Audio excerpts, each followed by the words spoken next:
आदिशक्ति सम्मान स्त्री का। नमस्कार, मैं हूं संपदा और आप सभी का स्वागत है नवरात्रि स्पेशल आदिशक्ति सम्मान स्त्री शक्ति का इस कार्यक्रम में।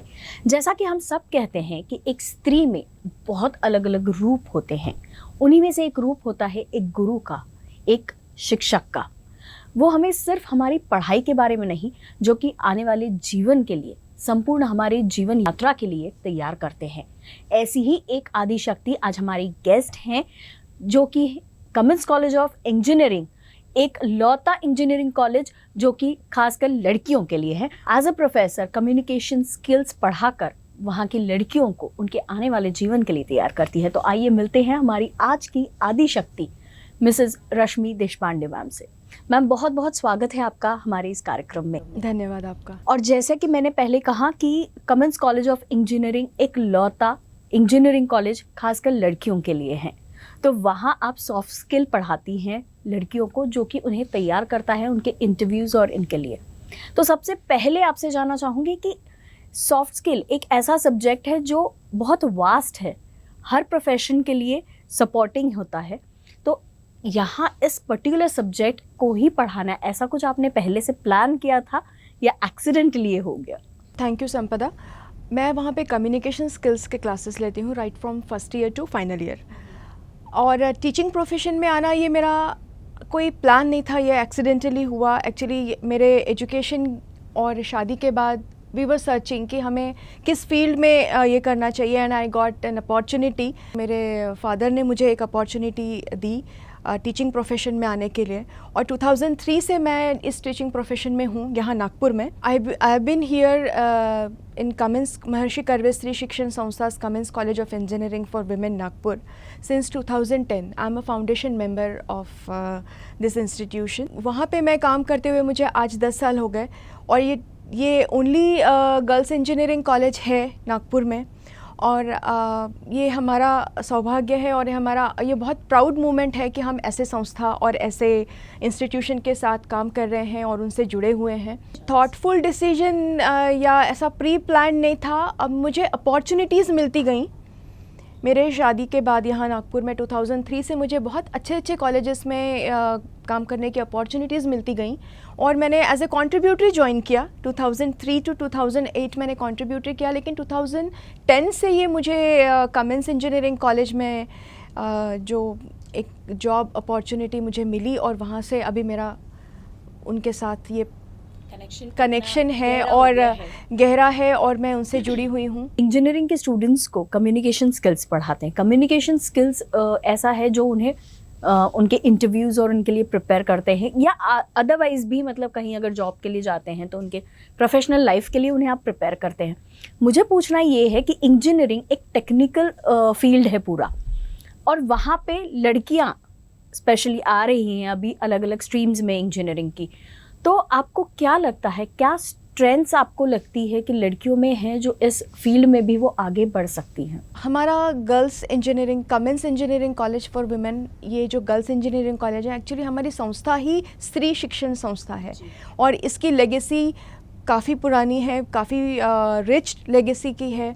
125 इयर्स ओल्ड संस्था है हमारी। कमिंस कॉलेज बहुत जाना माना नाम है।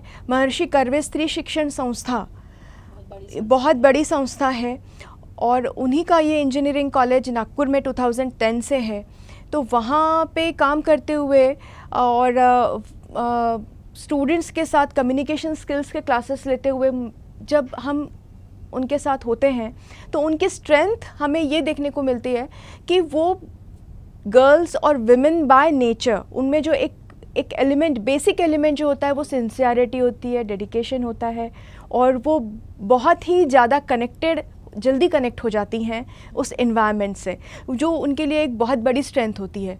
तो और वो किसी भी फील्ड में जाए, नॉट ओनली इंजीनियरिंग, और वो किसी भी फील्ड में जाए वो वहाँ पे एक्सेल ही करती हैं, वो वहाँ पे बहुत अच्छे से करती हैं। तो ये एक बहुत बड़ी उनमें एक शक्ति होती है। बहुत अच्छी बात आपने बताई है कि लड़कियां बहुत डेडिकेटेड होती है। वैसे भी जनरली हम लोग देखते हैं किसी भी फील्ड में अगर जाएं तो लड़कियां सिंसियरली करती हैं, लेकिन अभी भी मतलब जमाना बदल रहा है, सोच बदल रही है, लेकिन फिर भी लड़कियों का जो डेडिकेशन है वो इतने साल से चला आ रहा है। उनका बेसिक नेचर है, हाँ उनका वो बेसिक नेचर ही है, बाय नेचर भी है, वो बेसिक एलिमेंट ही है उनका कि वो बहुत सिंसियर, डेडिकेटेड और कनेक्टेड रहती हैं, वो जिस भी फील्ड में रहें, जहाँ भी रहें। तो इंजीनियरिंग उनके लिए बहुत एक, हम ये नहीं कह सकते कि एक जेंडर सेंट्रिक है, क्योंकि आज लड़कियां हर फील्ड में आ रही हैं।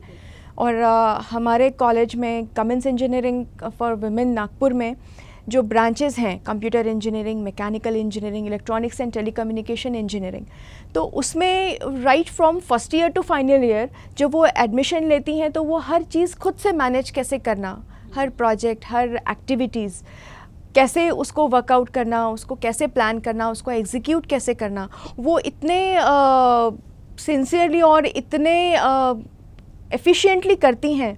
तो उनमें वो कॉन्फिडेंस जो बाय नेचर होता है वो बहुत अच्छे से खुल के सामने आता है और वही उनको आगे लेके जाता है। तो ऐसे particularly communication skills for interviews, ये ऐसा पर्टिकुलरली ना होते हुए उनको वो ओपन अप करता है। ये कोर्स ओवरऑल वो डेवलप्ड पर्सनालिटी होती है, उनको बस थोड़ा सा एक ब्रश अप और उनको थोड़ा सा एक ग्रूमिंग की ज़रूरत होती है, उनको रियलाइजेशन कराना होता है, या उनको रियलाइज़ वो खुद से होती हैं, जब वो अपने आप आगे होती हैं तो बढ़ती हैं तो वो खुद से रियलाइज़ करती है yes I can do it. और उनको अगर हम थोड़ा सा भी इनकरेज करें तो वो बहुत अच्छे से परफॉर्म करती हैं। ये एक बहुत अच्छी बात है कि एक थोड़ा सा ब्रशअप करना है, उनको रियलाइज़ कराना है। ये जो आपने कहा अभी कि सबसे पहले चीज़ है कि आपको खुद को रियलाइज़ कराना है। अब मुझे आपसे ये जानना है कि एक कहीं ना कहीं हमारे यहाँ सोसाइटी में एक टैबू तो नहीं कहूँगे, बट हाँ एक थॉट होता है कि टीचिंग प्रोफेशन ये लड़कियों के लिए बेस्ट प्रोफेशन होता है, लेकिन आजकल हम देखते हैं कि हर प्रोफेशन में लड़कियाँ एक्सेल कर रही हैं। तो इसके बारे में आप क्या सोचते हैं? ऐसा मेरा कोई प्रेजुडाइज्ड लुक तो है नहीं कि teaching profession is the best profession for girls और वुमेन बाय नेचर सिंसियर होती हैं तो वो किसी भी प्रोफेशन में बहुत डेडिकेटेडली और एफिशिएंटली काम कर सकती हैं। तो ये प्रोफेशन ही बेस्ट है ऐसा नहीं है। अब हमारी जो गर्ल्स इंजीनियर हैं वो हर प्रोफेशन, हर जॉब के लिए और हर अपॉर्चुनिटीज़ के लिए रेडी होती हैं। या गर्ल्स इंजीनियरिंग कॉलेज में काम करते हुए या उनको पढ़ाते हुए मुझे ऐसा लगता है कि उनसे कनेक्ट होना बहुत ही आसान हो जाता है, क्योंकि वो बहुत सिंसियर होते हैं और गर्ल्स वुमेन बाय नेचर बहुत सिंसियर होते हैं, बहुत डेडिकेटेड होते हैं, उनको अपना बेस्ट देना होता है। तो वो बेस्ट देने के इसमें ना वो बहुत अच्छे से बहुत ही एफिशिएंटली हर चीज़ करते हैं।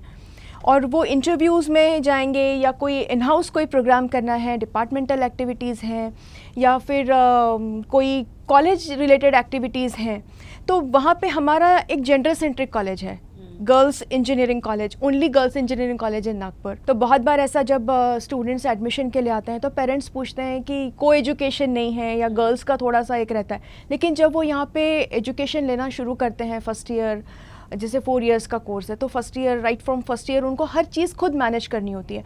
दो वी आर देयर, हम टीचर्स उनको पूरा सपोर्ट करते हैं, उनको गाइडेंस देते हैं, लेकिन right from organizing to execution point of view पूरा वो खुद मैनेज करती हैं। वो सबसे कांटेक्ट करना, उनका सब स्ट्रीमलाइन करना, तो ये उनमें जो ऑलरेडी उनमें एक team building, management skills by nature होती है।